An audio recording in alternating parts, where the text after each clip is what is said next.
some ladies with us, but we're gonna bring them up later. Okay, we got some ladies with us. We're gonna bring them up in a little bit.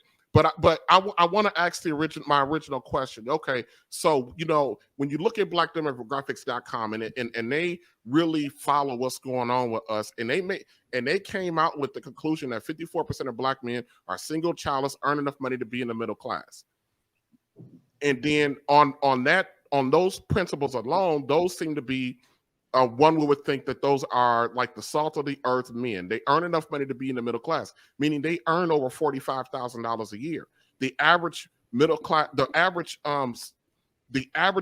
two-family household is 60. I think it's like 66,000.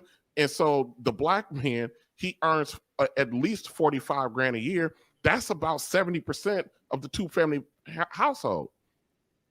So my question is, if we got such a large pool of fellas out here that should be viable, eligible, how in the world are we losing out to what we affectionately call the Pookies and the Ray Rays? How are we doing that? And I'm opening that up to any one of the brothers out there.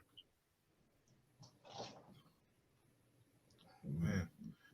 Well, so I don't know. I think, is it the Pookie and the Ray Rays, or is it people, guys with a little bit more money than the middle class? Because what I'm seeing out in the atmosphere out here is that they're going for like a little bit higher. They don't want the middle class guy that you gotta go 50-50 where you gotta work. They want somebody to a little bit more bread to take care of them. And but so, they're going for them. They're going for them, but are they getting them? Yeah, like what I'm seeing. Look at Tristan Thompson from the Cleveland Cavaliers. They know he has money. So now he got all these females trying to get pregnant by him, which they have gotten pregnant by him. And now he's paying them these lump sums of money. And even though they don't want to be with them, they are financially set now. Now with them, that's basically what they're looking for. They're looking to be financially set. So now they can attend to their goals now. Yeah, without having a man in the house. Yeah, so the mailman, they aiming for the mailman. So and everybody's trying to get drafted, but everybody not going to the league. But the ones who ain't going to the league, they just still holding out hopes. They like that 30-year-old player in the development league saying, I might get called up. And in the meantime, nobody's getting married.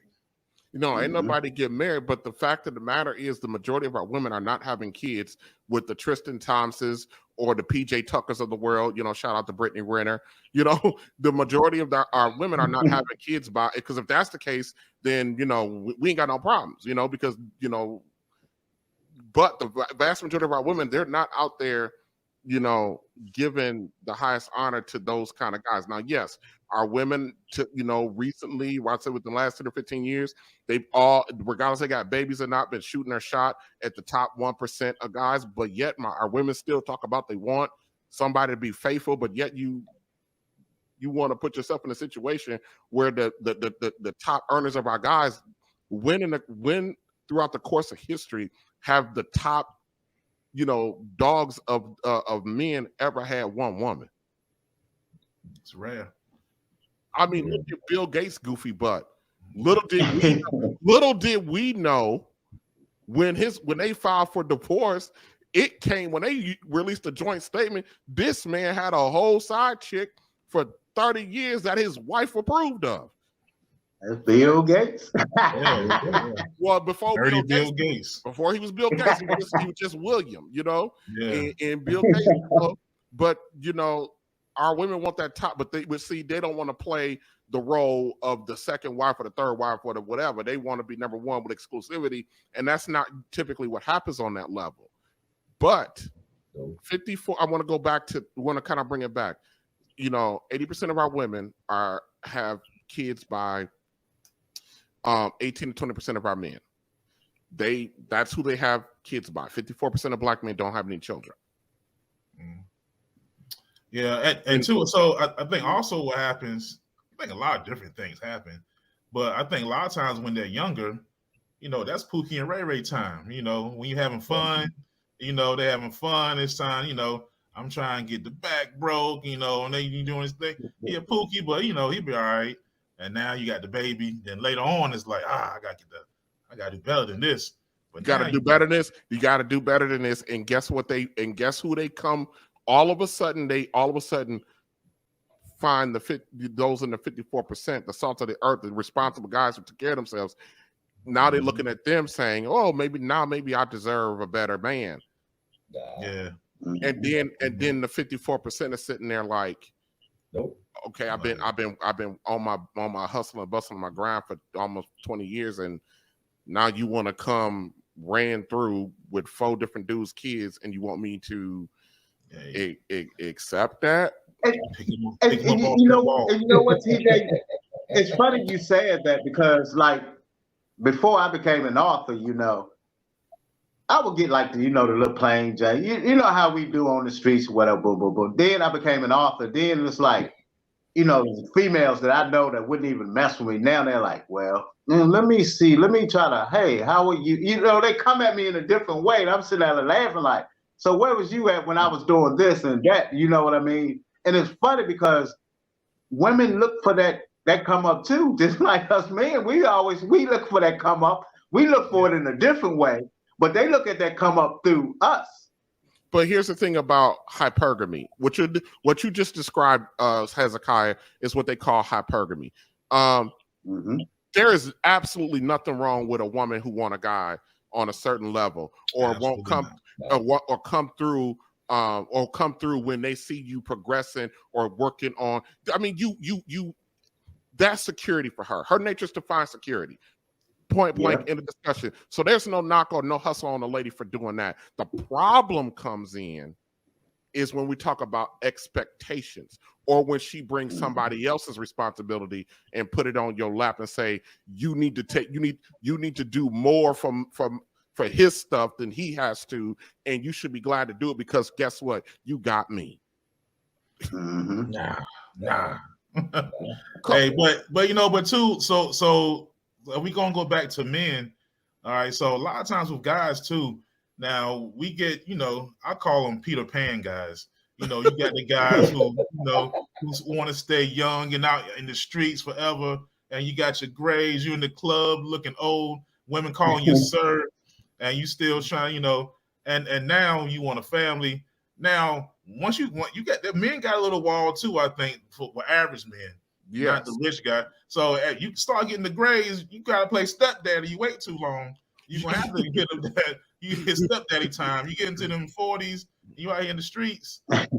So you can't be thumb your nose up at them now. You gotta prepare your bread for stepdaddy time. Yeah, one of the things I'm gonna mention later on in my conclusion, and I'll mention this. I've said on Tyrone, I said on other streams that that the 54% of Black men that are single and childless, I've always said, Hezekiah and Frederick can vouch for this. I've always said they're going to have to come in and do that. They're going to have to. If we want to quote unquote save our community, these 54% of men are going to have to become stepdads. Yeah. That's just if you want a Black woman. Because here's the thing: if once a Black woman reaches the age of 25, 80% of them have children. And then the ones that are married, they're off the market because they're married. So there's virtually you gotta pay for the young ones. Yeah, there's virtually no woman available to you. And that's unique to Black culture, that you can be a 40-year-old dude and there's no woman that you can go start a family with. But white culture, that's different. Hispanic culture, that's different. White women, only 30% of their women are baby mamas. 30%. That's really high. That's where we were at in the 1960s, 30%. Yeah. Now we're at 80. So there, and a lot of women sometimes when they hear us around these conversations, they'll be like, well, if you don't want to deal with somebody's kid, then go get a woman without a kid. And that's such a disingenuous statement, because there are none. If you want a Black woman, there are no women without, what you're talking about, a fine sliver of 1% to 2%? Really? Yeah. The thing about this though, like you talk about the 54% of Black men that are single and childless. If you mention that, like a lot of these women a lot of these guys are gonna have to be stepfathers. The majority of them, and I'm not saying this to kind of be, any other way, but I'm just kind of just looking at something. kind of like a little far ahead. The majority of guys ain't gonna want to be stepfathers. So I mean, we could probably cut that number in half. But then who they gonna get with then? That's Get a how passport. bro, probably. I'm just A passport. I mean, yeah. There's this whole new movement where they're encouraging black men to get their passports and try to find a woman in another country. Absolutely. But even that number of guys is not that high that are able to do that. Yeah. I mean, what we need to do here. I mean, yeah, you can have half of that 54% check out and be like, I'm not raising nobody's kid. My thing is this: I know there's a movement of brothers out here that's saying stay completely away from single mothers. That's kind of not where I'm at.